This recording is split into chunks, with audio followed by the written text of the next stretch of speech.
Sinusweldohan ito ng gobyerno para sirain ng mga Duterte. Pero tingnan nyo, sinong binabatikos nito ron?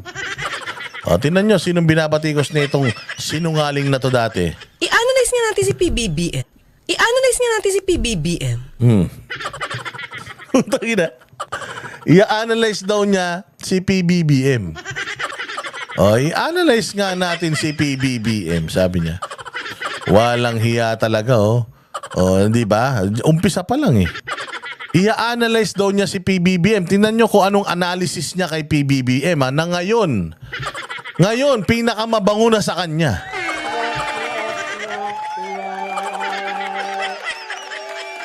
Panoorin ninyo kung paano niya i-analyze si PBBM bilang isang presidente na ngayon, amo niya na at pinakamalinis na tao sa buong mundo. Tayo na, ang bilis, Clara. Magkano ba? Ang tinapay ka. Pakinggan natin. I-analyze daw niya si PBBM, ha? Ano ang nakita niya kay Larry Gadon, kay Secretary Larry Gadon, para i-appoint siya as advisor for poverty alleviation? Anong meron? Ano ang meron siya para gumawa pa ng posisyon, bagong posisyon? At anong meron siya para paggastusan siya ng gobyerno? Yun lang. So ano daw meron kay Larry Gadon para paggastusan siya ng gobyerno? Parang dito ang sinasabi niya, wala naman silbi to si Gadon eh.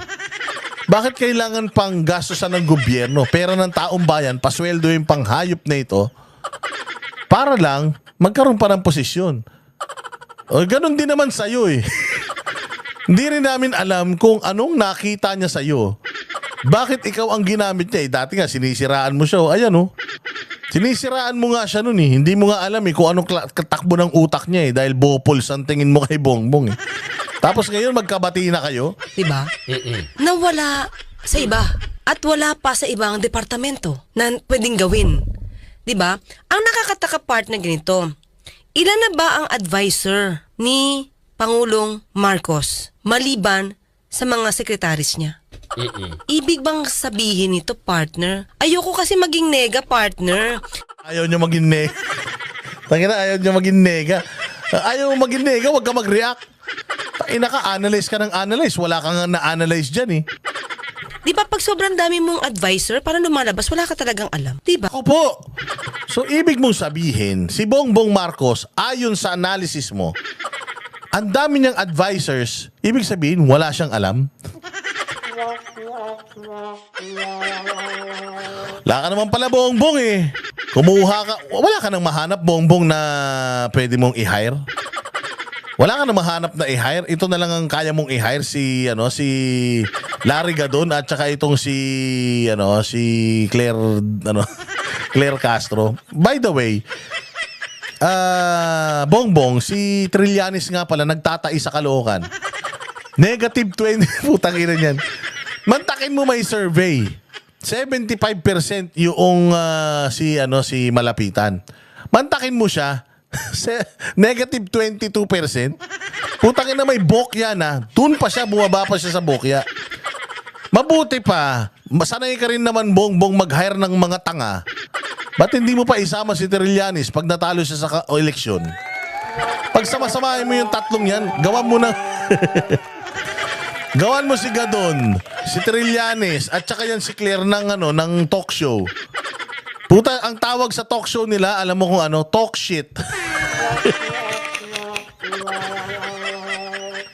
Gawan mo. Para maganda talaga. Imaginein mo, itong si Trillanes, dati bumabati ko sa'yo. Ayan, si Gadon. Sabagay, si Gadon, aso mo yan noon pa. Eto, may bago kang aso, binabatikos ka rin dati.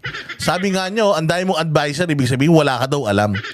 Yun yung analysis niya sa'yo, ha. Tapos hinire mo pa. Wala ka naman makukuha, Bongbong, na ibang tao dyan na mas may kredibilidad yung kahit papaano, katulad ni Larry Gadon, na ipaglalabang ka kahit na sa hirap at ginawa. Di ba? Kasi ito si Claire, putang ina, dati binabanatan ka pala nito. Tapos ngayon, Claire, ang bait-bait mo na kay Bongbong.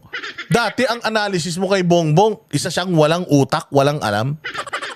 Tapos ngayon, kung makapagtanggol ka kay Bongbong, parang siya ang pinakamagaling na presidente sa mundo. Ang dami mong advisor, tapos may secretary ka pa, tapos may UC ka pa, may ASI ka pa and everything. Kulang pa ba para ma-alleviate yung poverty?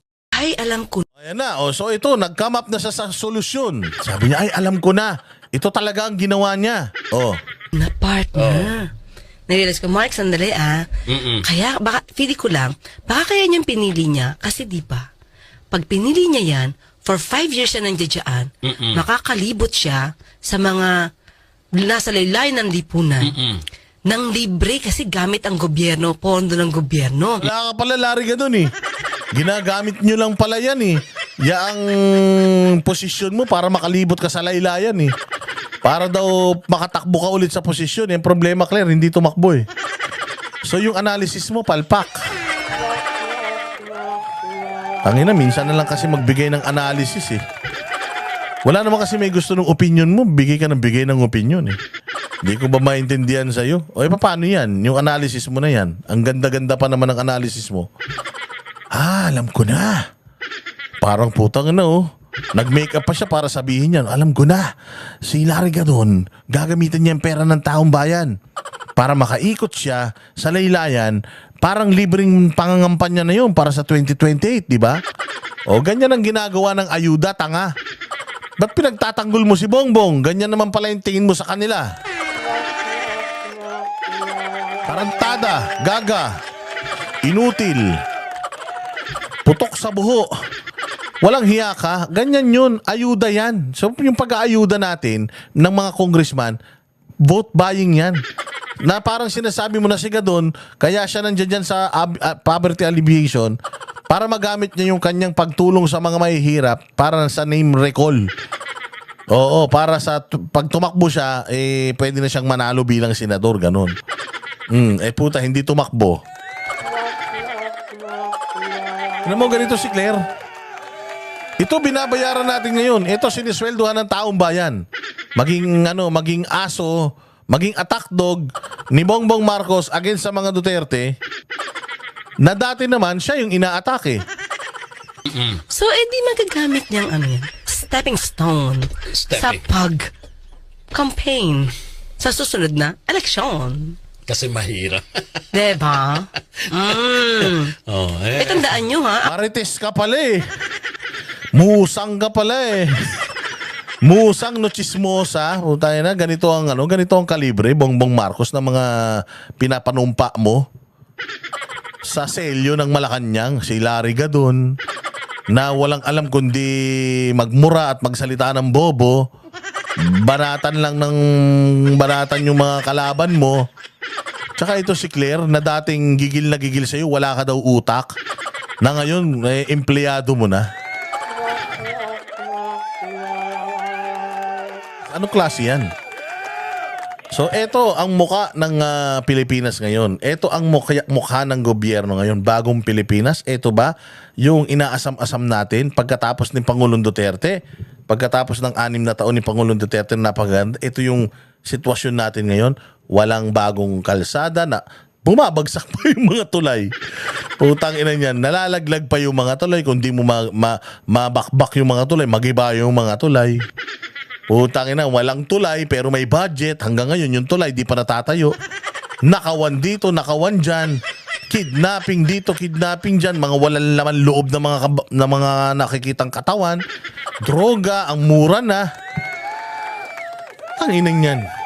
Tapos sasabihin nyo bumaba ang crime rate. Tapos sasabihin nyo maganda na Pilipinas. Anak ng tinapay kayo. Yan ang sinasabi natin, mga bossing. Kapag kayo masyado kayo nagpapaniwala dyan sa mga manipulative na mga survey, manipulative na mga media, puta, yan ang kahihinatnan ninyo. Hindi nyo na alam, ano ba talaga maganda, pangit. Ang totoong survey, kayo, sarili nyo, tanongin nyo, maganda pa ba Pilipinas? Para sa sarili ko, sa experience ko, maganda pa ba? Sa akin, pangit. Marami akong questions, marami akong problema. Anong gagawin mo? Tatahimik ka? Hindi. Mag-ingay ka. Tawagin mo yung attention nila bilang isang Pilipino at isang botante, legal na citizen ng Pilipinas, kailangan mong ilabas yung saloobin mo. Masaya ka pa ba o hindi? Silence is not an option. O, katulad nito. O, ikaw din naman eh. Nagpapahayag ka rin ng mga opinion mo patungkol kay Marcos. Di ba, Claire? Di ba, sabi mo si Marcos, bobo. Ang daming kailangan ng mga advisor dahil tanga. O, si Larry Gadon, pinake news mo pa na gagamitin niya yung pera ng taong bayan para para tumakbo sa gobyerno. Hindi naman tumakbo yung tao. Sino ngayon ang fake news, Claire? Sinasabi ko sa iyo eh. Epal ka kasi eh.